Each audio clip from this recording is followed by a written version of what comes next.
Ladies and gentlemen, welcome to another installment of Bleachers and Beyond, where today I am joined by not only the only Titans fan I've ever heard of, but the only Titans fan I've ever physically seen a picture of, and that is none other than RBT. So thank you so much for joining me, man. We can't start like that. We can't start like that, man.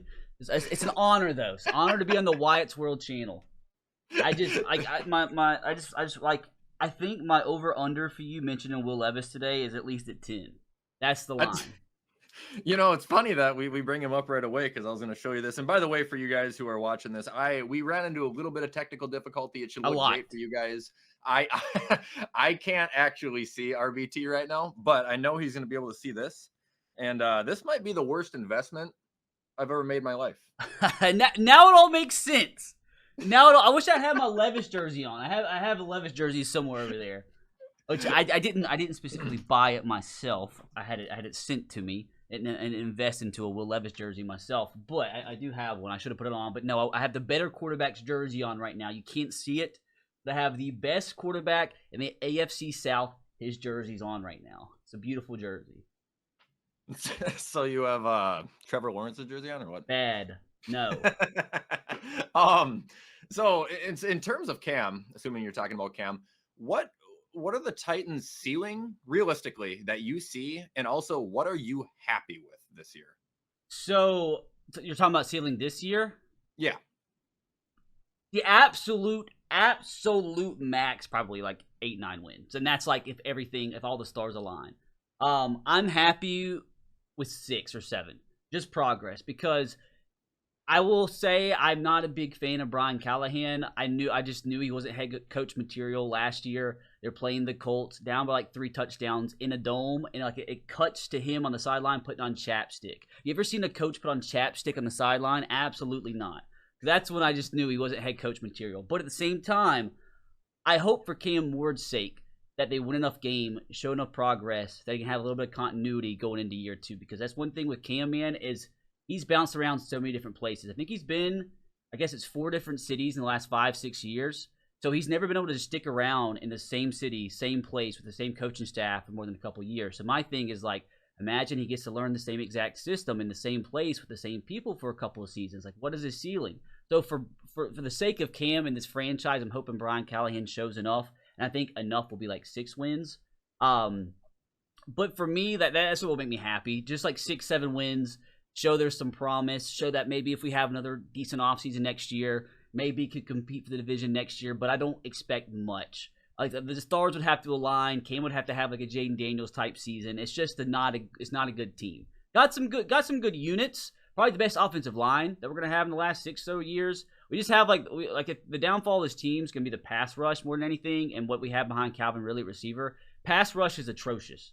It's by far probably the worst pass rush in the National Football League. And to be able to be successful in the National Football League, you have to have some resemblance of a pass rush. And it's not good. Our number 1 pass rusher right now, in terms of edge rushers, is Arden Key. You probably don't know who that is.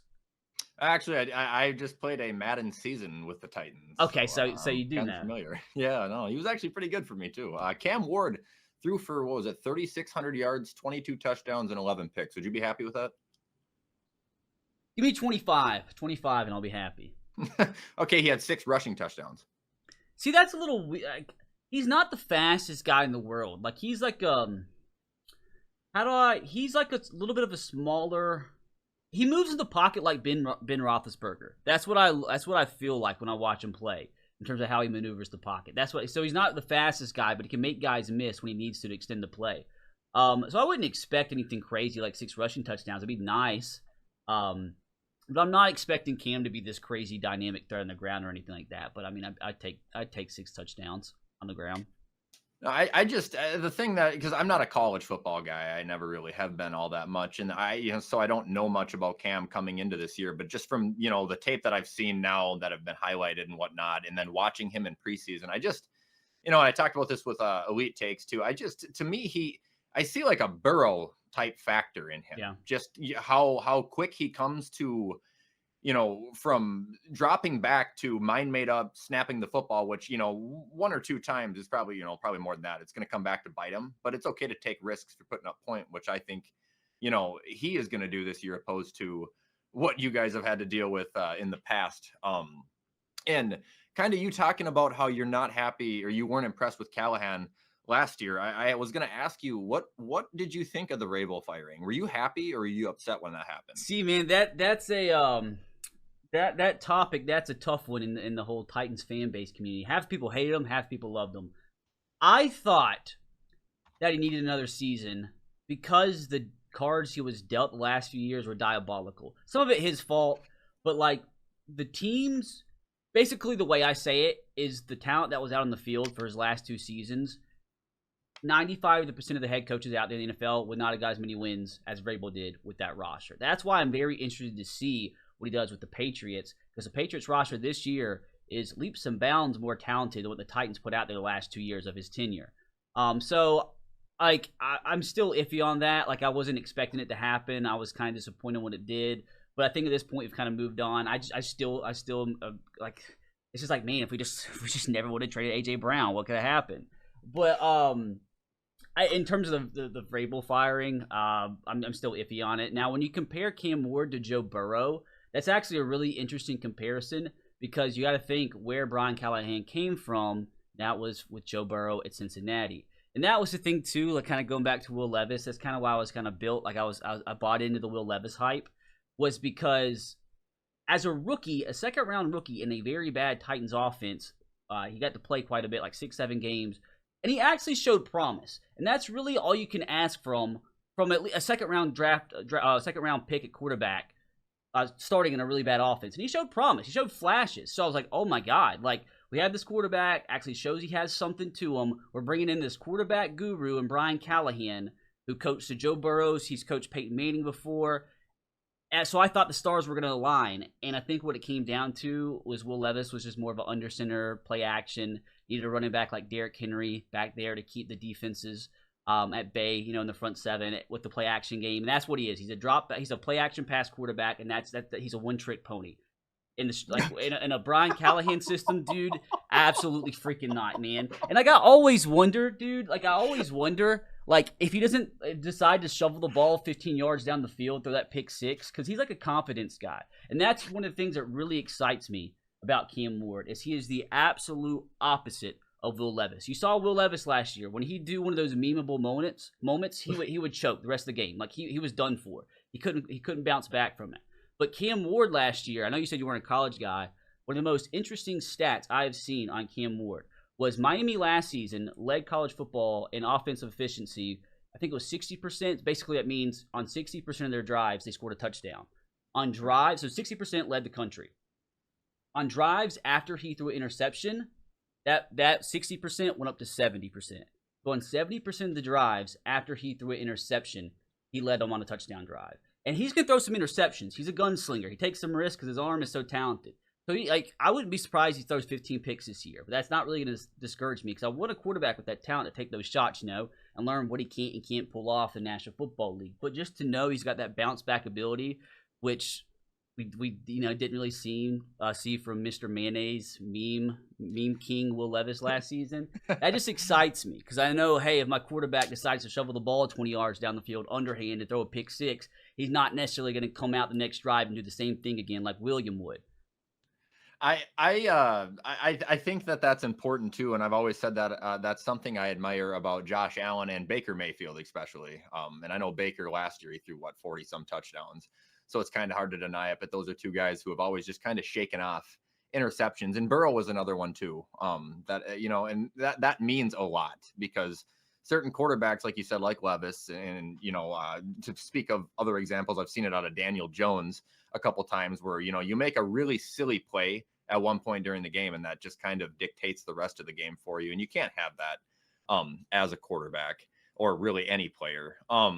Segueing into kind of the next thing here, just a quick question I have for you. Are you a college football 26 or a Madden 26 guy? Like, what do I enjoy more? What's better? What's the better game? Disappointingly enough, man, it's not really saying much, but I think it's actually Madden this year. And the problem is like the games, they drop with so many bugs and so many issues that like it takes away from all the stuff that they added.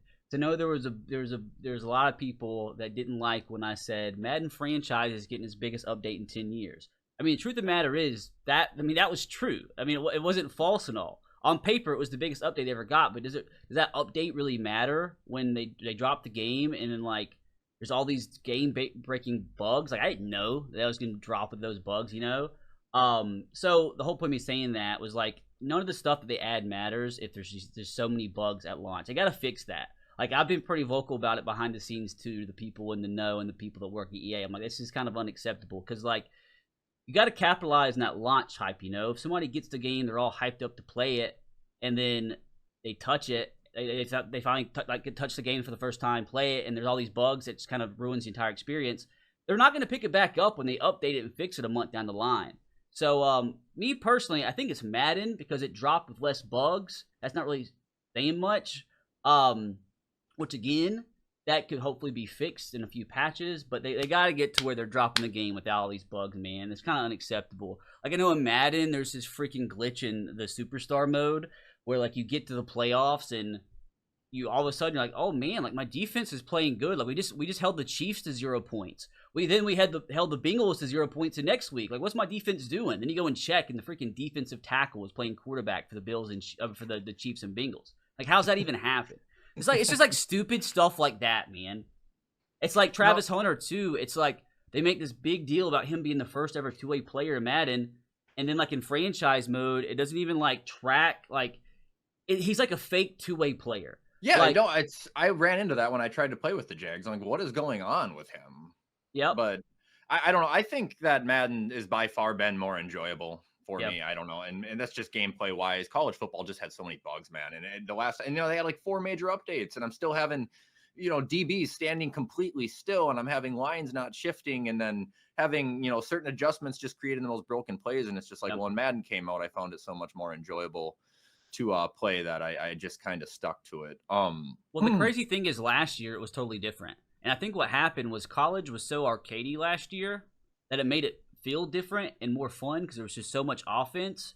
And that might not be the great, like all the guys that play the game super competitively might not have loved it, but for like the casual person, man, that was perfect. Like a new game, a lot of points could be scored. It was very arcadey, and that's how college football really is. And this year they like tuned it down a lot, and it feels a lot more like college trying to be more like Madden is a disaster waiting to happen when they just kind of ruined the unique feel that it had last year. Like college and Madden last year felt totally different. This year, they feel way more similar, and that just kind of takes away from its uniqueness. So that's why, like, this year, personally, I think Madden's better. No, and yeah, and it's that's very true because last year, it was the speed, and I never played Madden 25, but I just kept hearing that it was so slow and sluggish, and the speeds of the two games this year are pretty similar. But the thing that Madden, and it's kind of funny, to go back on what you said about the bugs and the things that these changes can't be great if further problems aren't addressed. I've always said that every year when like they come out with the new Boom Tech 3, Boom Tech 4, whatever it is, but it's like you could introduce whatever you want, but if you are not fixing the prior issues, you're not going to make a better product. You need to master something before really introducing anything new. And I feel like Madden, this to me has been the most enjoyable Madden in years, but they haven't really mastered a game in a long time.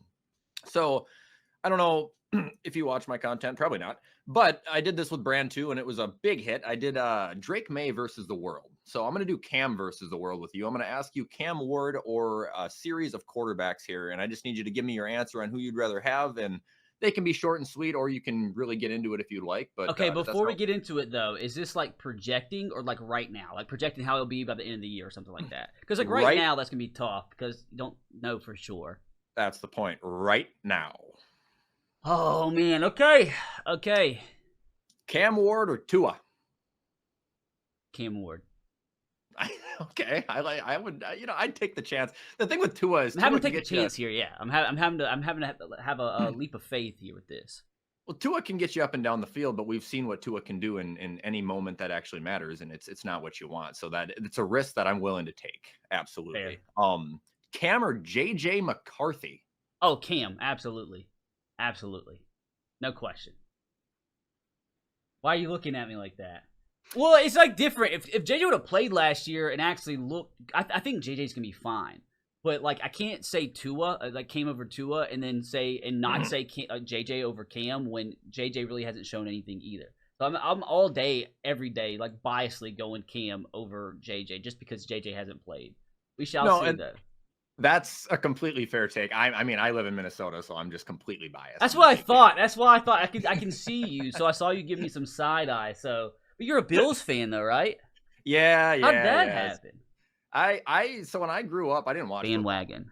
Football. Yeah, no. When I started watching, Tyrod was our quarterback. We were in a huge playoff drought. But no, when I started watching football in high school, whenever I like played friends or anything, I just always played as the Bills because I like their logo. So naturally, when you watch ball, you're just gonna go with your Madden team. So I just, I chose a life of misery with these two. 0-8 in the Super Bowl, but hey.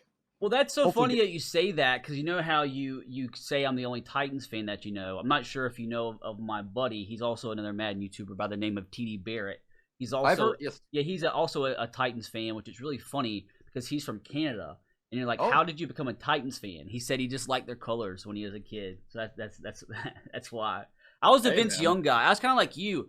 I was really, cause being from Alabama, like college football is king here. So like I grew up watching nothing but college, but then I was like, man, like I love this sport so much. This is when I was really young, like probably 10, 11, 12. Like I want to have an NFL team. And everybody from here, even though NFL isn't that big from where I'm from, it's getting bigger.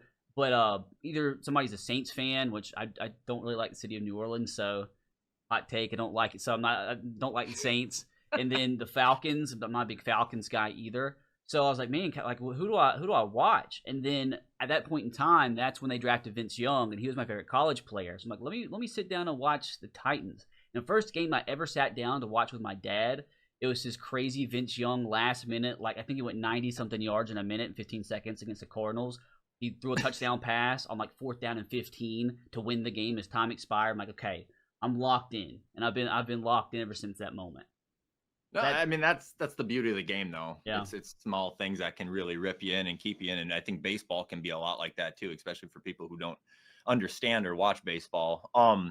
To move into the next one here, would you do Cam or Bryce Young? Ooh, I like Bryce a lot. As a lifelong Alabama fan, I like Bryce a lot. I think he's actually gonna. I'm interested to see how he does without his boy Thielen. I'm surprised they traded him away because like that's been Bryce's connection, man. Like I know Adam Thielen's a grandpa at this point, but my God, like he was. I mean, if he wouldn't have got hurt last year, had 2 straight 1,000+ yard seasons with Bryce at quarterback. But it was written in the stars. But I still gotta go Cam. Still gotta go Cam. You still haven't got me off of Cam yet. Okay. I think Bryce will be fine though. That's not a slight on Bryce at all. No, I would flip a coin and take whatever I got. Cam or Drake May? I'm like trying to debate like what I want to say and like what will get me like roasted. People they're gonna be mad no matter what you say. Yeah, that's true. Because you said that, I'm gonna go Cam one more time. I'll be a little bit more lenient with the next few. I know the comments. This dumb hick. That is a spicy one there because I would take Drake May. I would. I really. I don't. That's a fine take. That's a fine take. I'm not blaming you for that at all. No, and it's and some people will be that calm with it, and some people won't. The other guy I have on here, I know I'm not going to get you off Cam, is Trevor Lawrence. It depends on what Trevor Lawrence we're getting because like we've seen I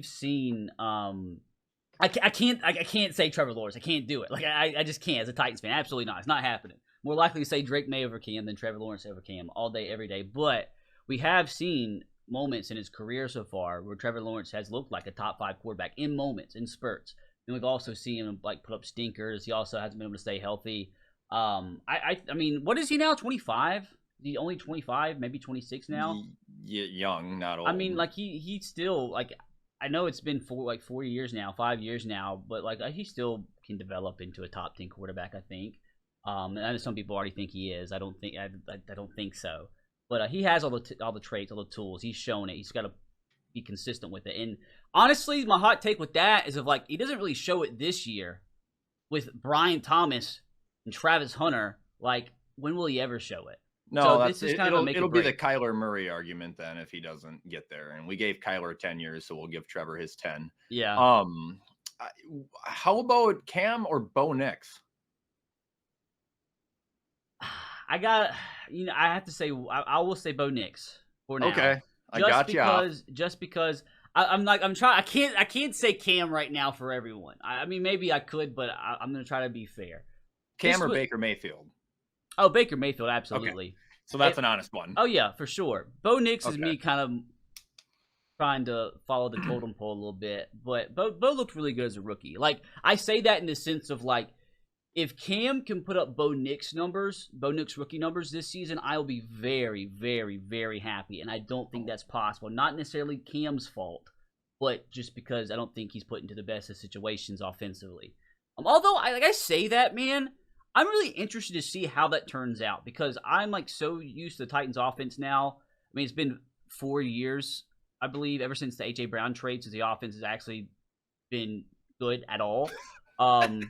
But I'm not kidding when I say, like, we really have probably the best offensive line that we've had in Tennessee since that year we made it to the AFC Championship.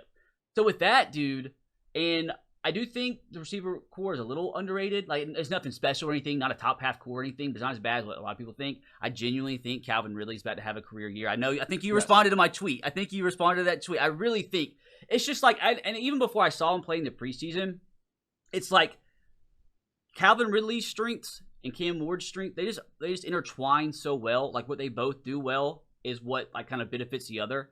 So like, not like I kind of had that intuition, and then he comes out first preseason game they play together. I think in like the 7 passes that he threw, 5, 6 of them went to the Calvin Ridley. So I think he's. I mean, I'm not gonna be shocked if he puts up like 1,400 yards, 12, 13 touchdowns. I'm expecting something crazy. I've been drafting a lot of Calvin Ridley in a lot of my best ball leagues and a lot of my dynasty leagues and stuff. But I back to the Bo Nix thing. I think Cam can probably. I mean, the offense itself might shock a lot of people this year in the sense of I don't think they're going to be worse than the league. Probably more like middle of the pack, maybe a little bit lower than middle of the pack. But in terms of how we've been the last few years, that would be phenomenal. That would be phenomenal.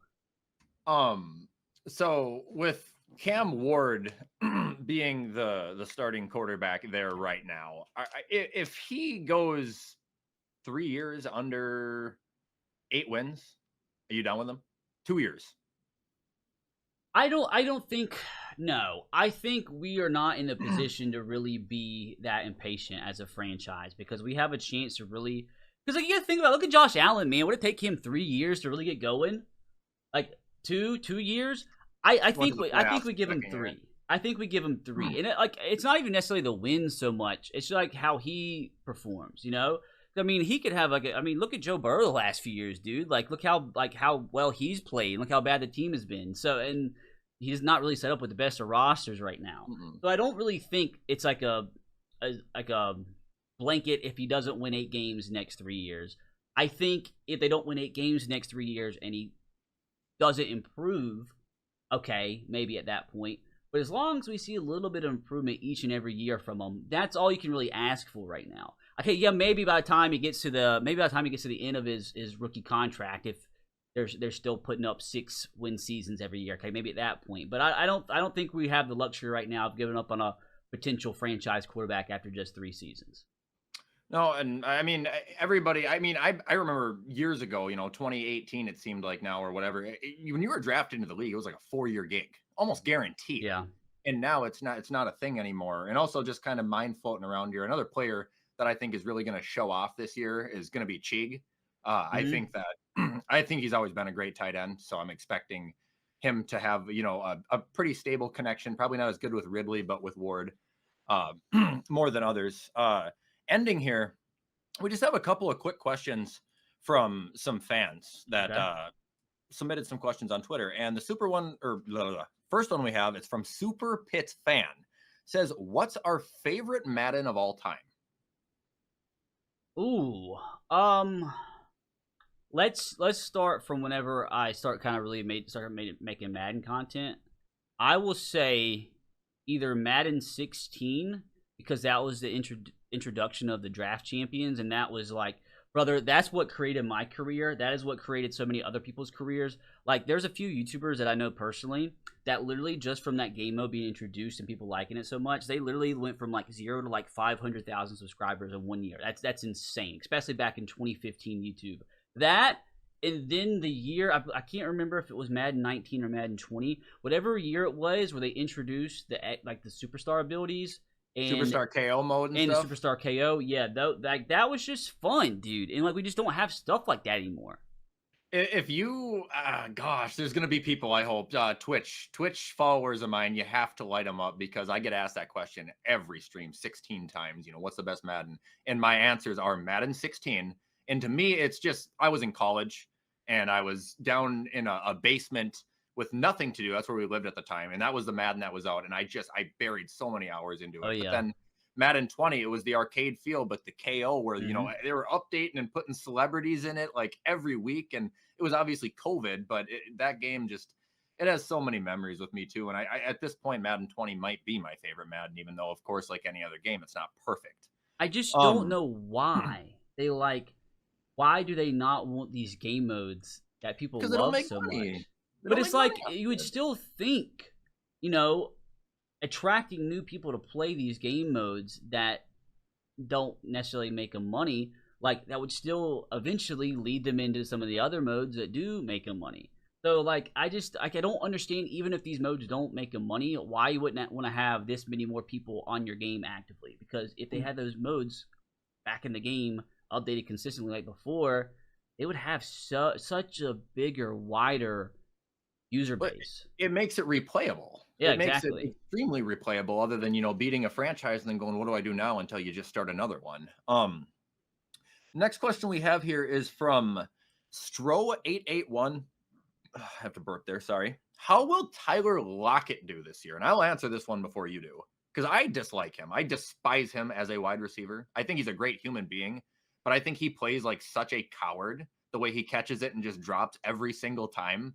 And the fact that he's a wide receiver in his 30s, who was at one point really good, going to the Tennessee Titans, I just feel like he's going to be a Robert Woods. He's going to get lost in the depth chart, and he's going to be gone. That's my take. I think he'll be our wide receiver too, pretty comfortably. I don't think he'll have the I'm not sitting here thinking he's going to put up 1,000 yards or anything, but like I'm expecting like take it how you want to take it. I'm expecting like a 600-yard season, like 3 or 4 touchdowns, 5 touchdowns. He's going to contribute.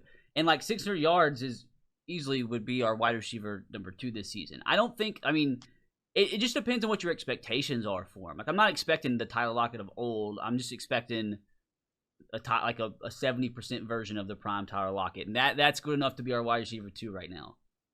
No, and that I think that's an extremely, extremely good prediction there on him. I wouldn't have said anything really that much different myself. But yeah, it's, you know, you can't expect this, you know, Seattle version of Tyler Lockett where he's getting, you know, I think a couple of years he had 100 reception and stuff like that. Like, you know, he's not that guy anymore. And I don't think he even expects to be in that role anymore. But the expectation for him to do, 600 yards and 4 or 5 touchdowns, I don't see any unrealism about that.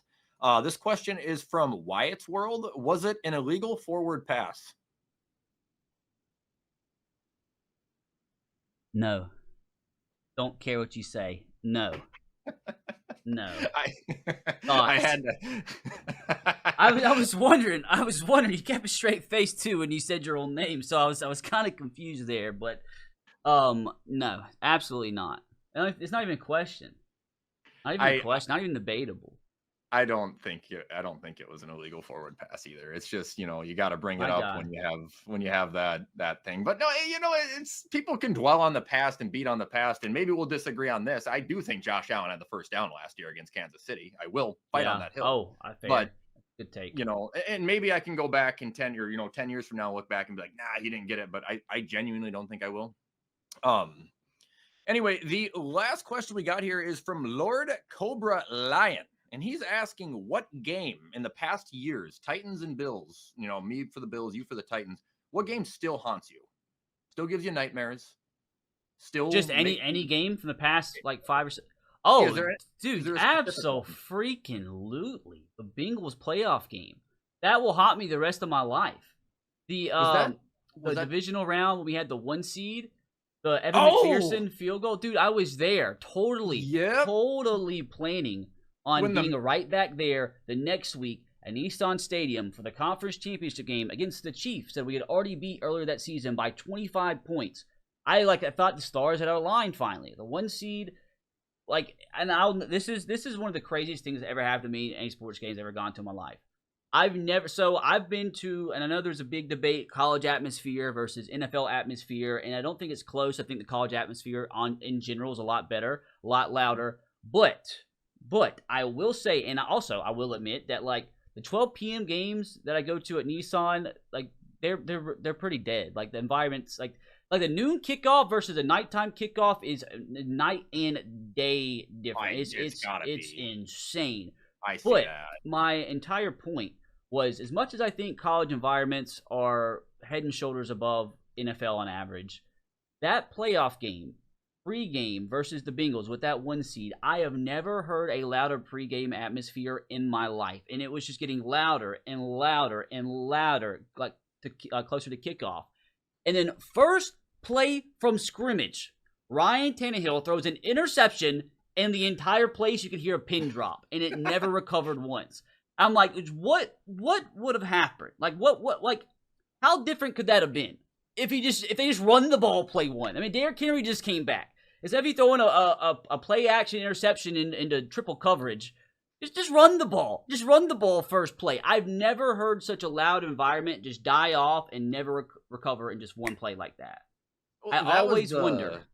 That was the meme game where, well, I don't know if it's a meme, I don't know if it's true, where Joe Burrow said that Evan McPherson walked past him and goes, ready to go to the AFC Championship, and then supposedly walked out and kicked the winning field goal. You know, it's so funny as well. A buddy of mine, another YouTuber, told me that they had babysat Evan McPherson as a kid before the game. That was like his breakout game. Like that was his game to like make Evan McPherson a big name in the whole kicking world in the NFL. So like I didn't really know who he was. And of course, after he tells me that, Evan McPherson goes out, makes 35 field goals, breaks my heart. I couldn't believe that. Oh my goodness. We sacked Joe Burrow 9 times, I believe, that game. Maybe even more than that. I can't even remember. To answer your question, not only does that game still haunt me now, it's going to haunt me the rest of my life if I die and we haven't won a Super Bowl yet. Absolutely. You have a lot better of a reason to have a game like that than, or your game is a lot better of an answer, I should say, because mine didn't have that much meaning. Like yours had meaning. You were in the playoffs. You were in an atmosphere that, was pretty forbidden to you guys at that point. I mean, maybe that wasn't your first year in the playoffs because it was during that little run you had. But, you were in that moment. Mine was the Hail Murray still with Buffalo and D-Hop. Still to this day, I can feel like if I think about it longer than about 15 seconds, I'll get the same amount of rage in my body as I did when I watched it live. Well, and the thing that what's really funny is that play won me like $1,500. I had a FanDuel lineup, and I had played Kyler and D-Hop, and I was watching that game live, and I looked over on the other screen and saw I had my lineup up on FanDuel. And I saw, like, all of a sudden, it, like, jumped from me, like, winning $50 to, like, $1,500. I was like, what in the world just happened? And then all of a sudden, it cuts to the Cardinals-Bills game, and I see him throwing a Hail Mary. I'm like, there's no way, right? Yep. It might have been misery for you, but it won me a little chunk of change. Hey, well, at least you got something good out of it, man. I remember the only win I ever had that was big was on DraftKings. Sorry, Prize Picks, don't drop me. Before I was sponsored. Kendrick Bourne, I was like same thing. I was winning 50, and then I won $5,000 because Kendrick Bourne had like 2 touchdowns. But anyway, that is all I got for the episode today. I just want to thank you so much for taking your time, technical difficulty or not, to sit here and talk ball with me and make this video. So everybody, I know that there's no way you don't know who RBT is, but man, check him out and give him support. I think he's on just about everything. Do you make TikToks? It's like recycled YouTube shorts, but yeah. I'll follow him on TikTok anyway. But man, again, I appreciate it so much, and I hope to have you back on here again sometime. Appreciate it, brother. It's an honor. Yeah. I'm just surprised you didn't even bring up Will Levis once outside the cards. I'm proud That's of all you. I had. That's all I had was the cards. I was just going to show you so you would have an understanding as to why I'm insane. I love it. That's fair. It makes a lot of sense now. It makes a lot of sense now. Never know. He could get traded next year. You know, he could. I don't think he will, but He you know, he's still in my opinion, with a clean pocket, with the receiver open, he has one of the prettiest fucking deep balls I've ever seen. I will say that. He'll be the starting quarterback for the Pittsburgh Steelers next year. Watch. You heard it here first.